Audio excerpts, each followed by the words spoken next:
Nüüd vaatame natuke soojustamist või küttesüsteemi. Kõige alguseks meil on siis mingisugune tarbija. Antud juhul märgime ta siis sellise ringmärgiga. Selle tarbija all siis mõtleme mingisugust küttesüsteemi. Oletame siis, et see on radiaatorite süsteem, mingi arv mingis majas. Meil on vaja soojust kuidagi siia kohale toimetada. Üks variant on see, et me kasutame mingisugust keskkütet või siis kasutame mingisugust katelt või mis kasutame mingit soojuspumpa. Aga oletame, et meil on piisavalt raha, et osta see soojuspump ja siis see paika panna. Paneme siis selle soojuspumba kuhugi tuppa. Ehk siis soojuspump tavaliselt koosneb kahest soojusvahetist, mille sees toimub siis rõhkude suurendamine ja alandamine vastavalt siis mingis kohas. Kui me ostame nüüd valmis soojuspumba, siis tihtipeale kõik need süsteemid on sinna ühte korpusesse võimalikult palju sisse surutud, et oleks võimalik kompaktselt. Antud juhul seda muret ei ole, teeme siis suuremalt. Nüüd, kus seda soojust saada, mis on kõige tähtsam meie jaoks? Teeme siis kõige tavalisema õhk, vesi, soojuspumba. Ehk siis väljas meil on mingisugune kast, kasti sees on mingisugune ventilaator, mille eesmärk on läbi selle kasti nihutada võimalikult kiiresti ja võimalikult palju välistemperatuuriga samaväärset õhku. Ja siin sees on siis meil mingisugune pump, nimetame ta siis P1, selle P2 ja edasi P3. Mis siis toimub? Vedelik, ehk siis soojuskandja, läheb õue, saavutab sama temperatuuri, mis on õuekeskkond, oletame siis mingisuguse +10. Paneme selle orientiiriks endale paika. Vedelik soojeneb +10, sest vedelik võtab sama temperatuuri, mis on õues, jõuab siia soojuspumpa. Soojuspumbas toimub siis soojuse ülekanne sisemisele kontuurile, siis pump tõstab selle vedeliku rõhku, läbi selle tõstetakse ka keemist punkti või keemist temperatuur. Antud punktis see vedelik tõuseb märgatavalt näiteks +55 ja siis see väljumine kontuur võtab selle soojuse ja edastab siis kuhugi, kuhu me ei tea veel. Lihtsuse mõttes me võime siia panna akumulatsioonipaagi, mille eesmärk on siis korjata kokku mingi arv soojust. Esimene soojuse allikas on meil õues läbi soojuspumba, siia saab ka juurde panna mingisuguse muu asja, näiteks mingi kontaktori ja elektritrenniga. Antud etapil võiks juba mõelda selle peale, et võiks need asjad kontrollerisse ühendada, ehk siis M1, kuna ta on juhitav element, läheb kontrollerisse P1, P2 ja P3. Ja selle kontaktori ühe, mis on elektritrenniga, võiks ka kuhugi ühendada. Nii, mis siis toimub? Meie selle süsteemi põhieesmärk on toota soojust. Selleks, et me saaks aru, palju soojust on vaja, meil on vaja seda temperatuuri mõõta. Antud juhul siis paneme siia akupaaki temperatuuri anderi, nimeks tal 01, kuna antud hetkel ta on esimene meie piirkonnas. Ja oletame, et soovitud temperatuur, mis me soovime saada, on 55 kraadi. Ehk siis tavaline tarbevee, küttevee temperatuur. Kui on põrandakütte, siis on 35, mis on juba põrandas radiaatorites tavaliselt 45–55 selles vahemikus. Mis siis toimub? Toimub see, et temperatuur antud akupaagis langeb märgatavalt. Kuna kogu soojus võeti ära, see süsteem hakkab tööle ja siis töötab. Nüüd on küsimus, millal ta lülitab ümber siis nii-öelda soojuspumba süsteemist elektriküttele. Kuna soojuspumbal on kasulik temperatuur või see temperatuur, mille juures ta töötab kõige paremini, meil on vaja teada siis välistemperatuuri väärtust.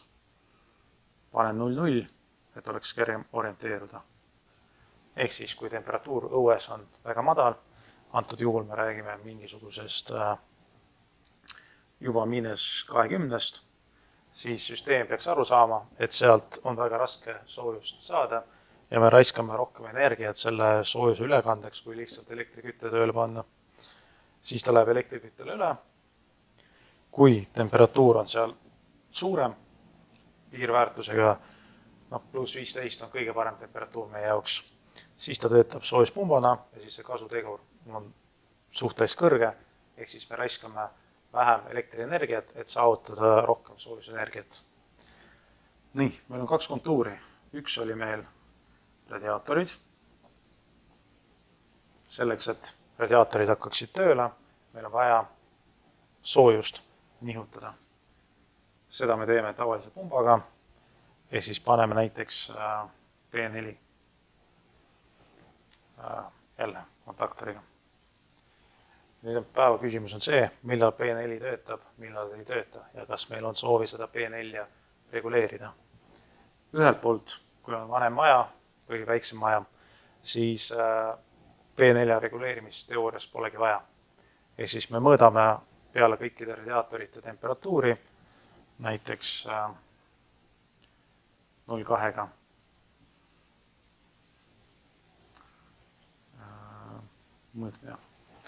Mõõdame temperatuuri, kui see temperatuur on väga väike, siis töötame senikaua, kui saavutatakse mingi väärtus. Ainuke probleem on see, et kohe kui see P4 ei tööta, siis temperatuur siin ka ei muutu, sest vedelik jääb seisma. Ehk siis antud juhul ikkagi paneme mingi regulaatori või sagedusmuunduri siia vahele, mida me juhime, mida me reguleerime ja võtame siit ka häiresignaali. Ehk siis kui siin midagi juhtub, siis kontroller saab aru, et süsteem läks käiki, võib-olla pole mõtet enam tööd teha, on vaja kutsuda abi. Nii, nüüd me võtame tavalise kollektori, mis asub kuskil seal toas. Tema sisse siit kohast tuleb vesi sisse ja vesi läheb välja. Niimoodi. Tavaliselt, mis on kõige kergem, on panna kollektorisse kõik radiaatorid eraldi. Kui on väga vanem maja, siis on tehtud püstakusüsteem. Aga põhimõte on ikka sama. Ehk siis meil on ühendatud mingi arv radiaatoreid. Palju neid on, me ei tea hetkel. Aga me teame, et neid radiaatoreid on vaja juhtida. Ehk siis mingisugune regulaator võiks seal peal olla. Kui meil on vähe odavam lahendus, siis see on käsitsi reguleeritav. Kui on vähe kallim variant, siis on automaatselt. Ehk siis mis toimub? Toimub see, et inimene läheb tuppa, ta on külm, keerab selle regulaatori reostaadi kõrgemaks regulaatori. Siit radiaatorist hakkab rohkem vedelikku läbima. Mida rohkem vedelikku läbib, seda rohkem soojust energiat antakse tuppa, seda väiksem on temperatuur siin tagastusel. Kui tuba saavutab oma väärtuse, mis oli soovitud, siis tagastusel see temperatuur ei ole nii suur. Ehk siis see tähendab seda, et me pidevalt jälgime seda temperatuuri siin. Kui kõik radiaatorid on lahti ja toad on külmad, siis see tagastav temperatuur on väike, sest soojust anti tuppa. Kui kõik toad on kas kinni keeratud või siis näiteks juba soojad, siis tagastava temperatuur ka on suurem kui tavaliselt. Nii, selle jätan paika. Ainuke, mis siia võiks panna, on mingisuguse mootoriga klapi, mille eesmärk on siis see, et inimene ei peaks ise keerama, vaid oleks täisautomaatne. Igasse tuppa paneme ühe termokontrolleri, termoregulaatori, mis on omakorda ühendatud selle mootoriga klapiga. Kui on põrandaküte, siis põhimõte on sama, lihtsalt see mootoriga klapp on seal kollektori sees. Aga hetkel on radiaatorid. Nüüd sellest DC sees on oma temperatuuriandur, mis on seal toas, ehk siis me teame seda hetke temperatuuri. Mis siis toimub? Toimub see, et me mõõdame temperatuuri, vaatame, kas inimene tahab suuremat temperatuuri. Kui jah, klapp avaneb ja hakkab soojemaks minema. Kui me saavutame seda temperatuuri, mida tarbija tahtis või soovis, siis see mootoriga klapp läheb kinni ja soojust enam ei tule tuppa. Ja siis toimub pidev siuke vaheldumisi reguleerimine. Nii, ehk siis põhimõttes meil on enam-vähem juba enam paigas kõik. mida võiks veel teha, on see, et DEC-d kokku tõmmata omavahel andmesisega. Ehk siis loogika on nüüd selles, et kuigi need DEC-d töötavad omaette igas toas, oleks hea need ikkagi tõmmata andmesidega kokku ja ühendada meie peakontrolleriga, ehk siis oleks võimalik juhtida kõike. Nii, nüüd on see ohutuse pool. Üks suurem probleem on see, et kõike võib juhtuda. Meil on, siin on häire olemas, ehk siis kui see läheb katki, see sagedusmuundur või läbi selle siis see pump. Mis veel võib katki minna, on see, et rõhulang või rõhu suurenemine. Rõhulang on tavaliselt seotud sellega, et meil on leke, ehk siis toru läks katki, rõhk hakkas langema, süsteem saab aru, et rõhk langes, süsteem läheb nulli, eks lülitab välja. Või siis teine variant, et tuleb üle rõhk on siis, kui näiteks toimub liigne soojenemine või siis toimub mingisugune takistus torus mingis punktis nii-öelda. Ehk siis toru pandi kinni, pump töötab, rõhk tõuseb ja süsteem saab aru, et on üle rõhk ja lülitab siis välja. Samamoodi siin sees on juba väga palju automaatikat sisse ehitatud, aga kindlasti on rõhuandurid seal sees iga kontuuri peal, sest kuna meil on kinnised kontuurid, see tähendab, et kuna normaalolekust siit vedelik ei tohiks mitte kuhugi kaduda ega juurde tulla, siis me saame seda rõhku mõõta. Ja 4 ka siia otsa. Mis veel saab juhtuda? Variante on palju. Näiteks saab juhtuda see, et see väline plokk, mis on õues, läheb jäässe. Näiteks, kui väljas on mingisugune suurem torm või väga madal temperatuur. Üks variant on see, et panna siia sisse elektriküte, mis muidugi ei tööta kogu aeg, aga vahete vahel. Kui väljas on kogemata mingisugune olukord, kus see korpus on täis lund, siis elektriküte hakkab tööle ja siis kütab selle ülesse. Või siis, kui väljas on stabiilselt pikemat aega mingisugune madal temperatuur, siis vahete vahel ta lihtsalt hakkab tööle ja igaks juhuks soojendab üles seda välist osa. Nii, mis veel? Nüüd on meil küte olemas, nüüd me tahame mõelda, mis meil saab veevarustusest. Paneme siia boileri plussmärgiga, ehk siis soe vesi. Meil on vaja teha nüüd see, et siis akupaagist, mis on soojuse patarei. Peame soojuse võtma siia boilerisse, et vesi soojeneks ülesse. Selleks põhimõttes meil ei ole midagi teha, kui ühendada läbi kontaktori see pump. Ja nüüd, et aru saada, mis temperatuur siin sees on, paneme siia sisse temperatuuri anduri, mis on 3. Ehk siis lihtsalt mõõdame selle boileri temperatuuri, mis seal vedelik on. Siit poolt, kus värske vesi tuleb peale, variant 1, et meil on mingisugune välistress, ehk siis linnatress, ehk siis linnavesi. Variant 2, ehk siis meil on mingisugune pump, ehk siis kaev või sügavveepump või mingisugune asi. Oletame, et siin on linnatress, ehk siis ainuke, mis meil on vaja teha, on panna veearvesti siia vahele ja igaks juhuks mingisugune klapp, et saaks kinni keerata. Mis siis toimub? Toimub see, et välistrassist vesi läheb peale, läbib selle veearvesti, ehk siis teha palju maksta. Oma survega täidab selle boileri täis. Tavaliselt, kui on eramaja, siis piisab selle linnavee survest. Kui on mingisugune kortermaja, siis on vaja rõhku tõsta igaks juhuks. Siis ta soojeneb ülesse ja läheb tarbijale. Ehk siis see on see inimene, kes tarbib. Ehk siis teeb kraani lahti ja tuleb vesi. Üks probleem on see, et kui see ots tarbija ja boileri vahel on suhteliselt pikk ja vahepeal on toimunud pikk paus, ehk siis see vedelik jahtus maha seal torus, kohe kui ta teeb selle toru lahti, alguses voolab see külm vesi siit torust välja ja siis alles hakkab voolama päris soe vesi. Et kui see vahemaa on suhteliselt lühike, siis probleemi ei ole. Kui ta on suhteliselt pikk, siis tavaliselt pannakse siia otsa veel tsirkulatsioonipumba, mis on meie mõttes P6. Ja küsimus, millal see P6 töötab. Ühelt poolt me saame seda teha niimoodi, et ta töötaks kogu aeg. Teiselt poolt on probleem see, et ega me kogu aeg kodus ei istu. Ehk siis antud hetkel paneme ta ühenduses kontrolleriga, jooksuks häiresse ka.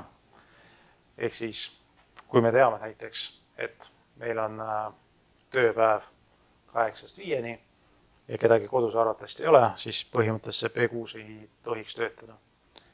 Oletame, et siis päeval keegi tuli kogemata tuppa või koju, siis ta teeb selle kraani lahti, mis siis toimub, siis see surve, mis siin linnatrassist tuleb, lükkab ikkagi selle vee sealt välja, ehk siis veetud ei jää. Nii, ja teine ots, mis on palju kergem, on vee ots. Kui me tahame siia vahele panna mingi filtreid, siis me saame seda teha.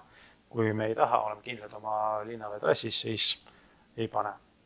Kui meil neid punkte on rohkem kui 1, ehk siis rohkem kui 2 näiteks isegi, siis me võime siia panna kollektorid siia vahele ja siis kollektorites minna erinevates punktidesse. Aga oletame, et meil seda ei ole, meil on üks veevõtukoht majas. Nii, vaatame siis, mis on vaja veel teha. Tavaliselt spoileriga midagi ei juhtu. Kui ta katki läheb, siis inimesed seda kohe näevad. Me võime siia sisse panna mingisuguse rõhuanduri, ehk siis P05, mille eesmärk on siis mõõta seda boileri rõhku. Kui on alarõhk, see tähendab, et midagi läks katki ja rõhk langeb, kuigi alarõhk ei tohiks tekkida, kuna siit linnatrassist tuleb pidevalt survet peale ja kogu linnavesi lihtsalt voolab siit august välja. Või siis on ülerõhk, see tähendab seda, et siin boileris tekiks ülerõhk, ehk siis liiga palju vett. Tavaliselt antud süsteemi puhul seda juhtuda on väga raske, sest siit ühelt poolt pressib linnatrass peale oma rõhuga ja siit poolt ainuke, mis tekitab rõhku, on P6, aga see P6 ei suuda tekitada nii suurt rõhku, et see boiler plahvataks. Kui kogemata juhtub mingi eriolukord, ehk siis siit toimub äärmiselt suur soojenemine ja vesi hakkab paisuma, aga siin juhul seda arvatavasti ei juhtu, sest kui siin on 55, siis siin on ka maksimaalne temperatuur pluss 55. Ehk siis see temperatuur ei suuda tõusta rohkem kui 55, pigem natuke allapoole, sest on kadu üle transpordi. Ehk siis 100 kraadi siin kindlasti ei teki. Nii, vaatame siis, mis meil siin valikus on. Juhtimine 1, 2, 3, 4, 5, 6, 7, 8, 9, 9, arvatavasti digitaalselt, sest praegu ei näe ühtegi asja, mis vajaks analoogi. Reguleerimine on üks punkt. Teoorias, kui me väga tahaks arendada oma süsteemi, me hakkaks igat pumpa reguleerima, aga läbi selle me tõstame selle süsteemi maksumust ja kas on ikka vajadust. Olekuid ei ole üldse, häired 1, 3, 4, 5, 6, 7, 8 tükki, ehk siis 8. Nüüd on küsimus, kuidas me seda rakendame. Et antud juhul, kuna see on häire, ta võiks olla digitaalne, ehk siis on häiret või ei ole, ehk siis need andurid peaksid olema valitud vastavalt. Ehk siis digitaalsisendid 1, 2, 3, 4 ja 4 analoogsisendit.